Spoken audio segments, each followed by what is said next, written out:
15h au Caire, l'heure du journal de la télévision égyptienne. Mesdames et messieurs, bonjour. Et on commence tout de suite notre journal par les principaux titres de l'actualité. Le président Abdel Fattah el-Sisi tient une réunion avec le Premier ministre et le gouverneur de la Banque centrale.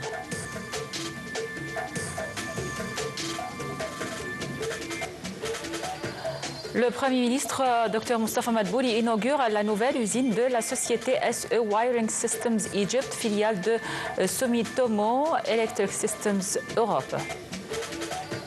53 morts dans de nouveaux bombardements israéliens dans la bande de Gaza, où l'armée de l'occupation intensifie son offensive militaire.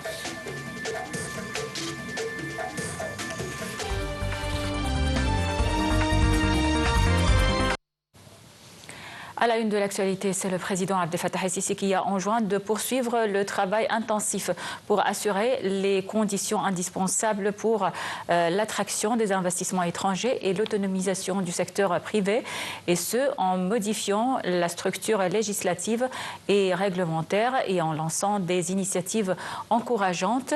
Le président el-Sisi s'exprimait lors d'une réunion avec le Premier ministre Moustapha Madbouli et le gouverneur de la Banque centrale Hassan Abdallah.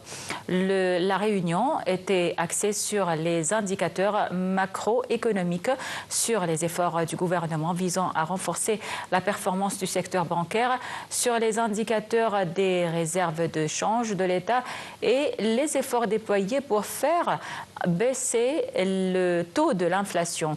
La réunion était également centrée sur l'examen de nombre d'axes de l'économie égyptienne et des efforts que déploie l'État pour garantir la réussite des programmes mis en place pour développer l'économie sans être affecté par les défis régionaux et internationaux actuels.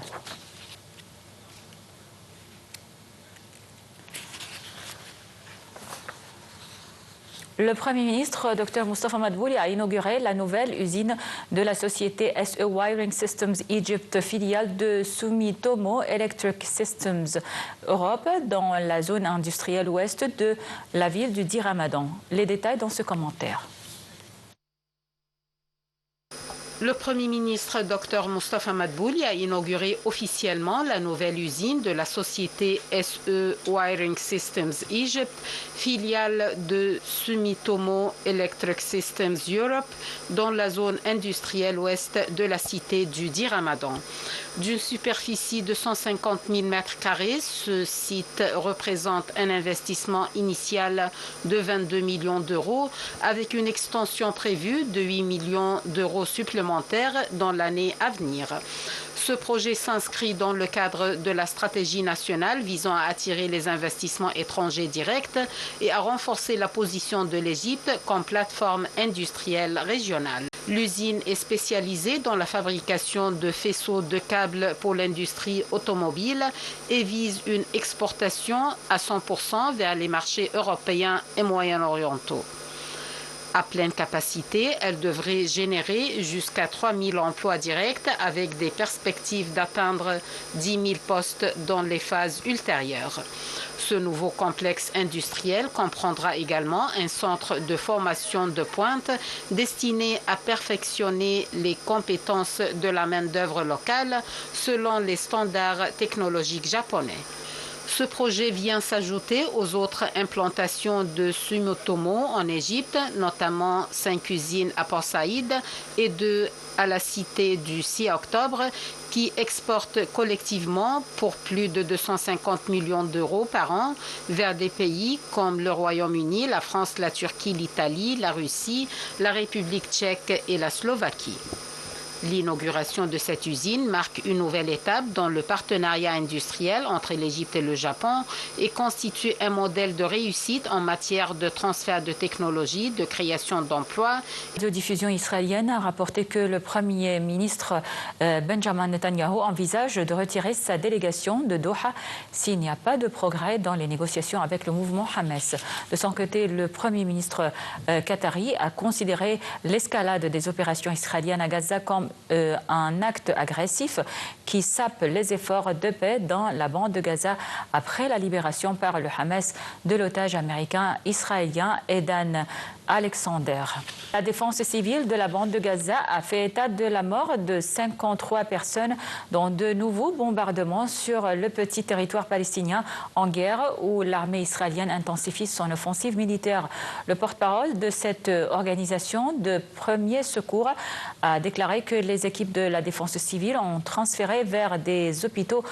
L'ONU a été autorisée à faire entrer environ 100 camions d'aide dans le territoire palestinien assiégé et affamé de Gaza, a annoncé aujourd'hui un porte-parole à Genève. Selon le porte-parole du Bureau des affaires humanitaires de l'ONU, les Nations unies avaient été autorisées à récupérer les 5 premiers camions entrés la veille dans la bande de Gaza après des semaines de blocus total par Israël lors d'un point de presse. Les forces de l'occupation israélienne ont poursuivi leur agression contre la ville de Jénine et son camp pour le 120e jour consécutif avec l'expansion des opérations de dragage et de destruction dans le camp en vue de changer ses fonctionnalités et son infrastructure et de poursuivre d'en éviter l'entrée. Selon l'agence d'information palestinienne Wafa, l'occupation a creusé près de 15 routes dans le camp de Jénine, qui est d'une superficie de 500 mètres carrés.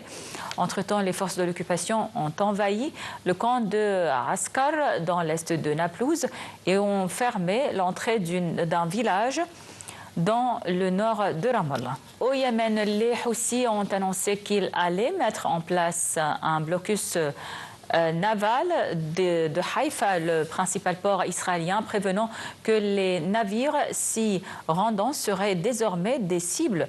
Il a déclaré que cette décision est une réponse à l'aggravation de l'agression brutale israélienne contre leur peuple et à Gaza, ajoutant que leur attaque contre Israël cesserait une fois que l'agression contre Gaza prendrait fin et que le blocus serait levé.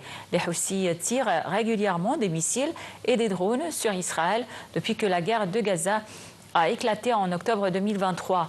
Ils ont interrompu leur attaque pendant un cessez-le-feu de 2 mois qui a pris fin en mars. Parole des forces armées soudanaises, Nabil Abdallah a déclaré que l'armée soudanaise continue une opération de grande envergure qui a commencé hier pour déloger les forces de soutien rapide dans la ville de Durman. Le porte-parole de l'armée soudanaise sont proches d'une purification complète de l'État de Khartoum.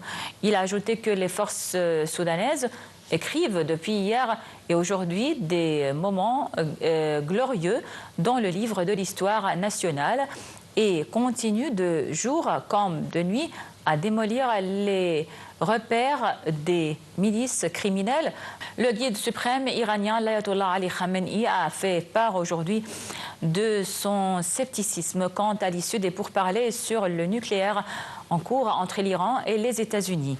Lors d'un discours à Téhéran, l'ayatollah Ali Khamenei a déclaré qu'il ne pense pas que les pourparlers actuels aboutiront à quelque résultat que ce soit, ajoutant que nier le droit de l'Iran à enrichir de l'uranium était une grosse erreur.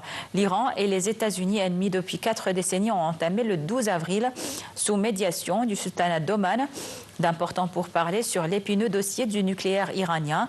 Or, l'Iran doute de tenir une 5e tournée de négociations.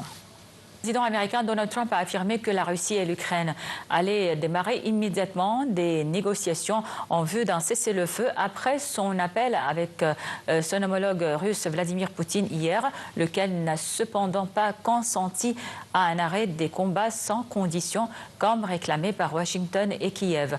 Le président américain a assuré après l'appel téléphonique avec son homologue russe Vladimir Poutine que la Russie et l'Ukraine vont démarrer immédiatement des négociations en vue d'un cessez-le-feu.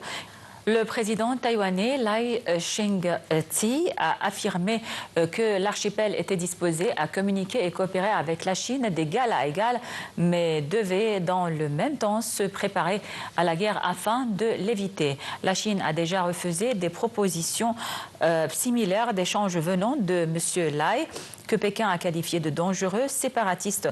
Mais ils ne peuvent pas entretenir des illusions, a lancé le président dont le mandat d'un an tout juste a vu se dérouler plusieurs manœuvres chinoises de grande ampleur aux alentours de l'île principale de Taïwan.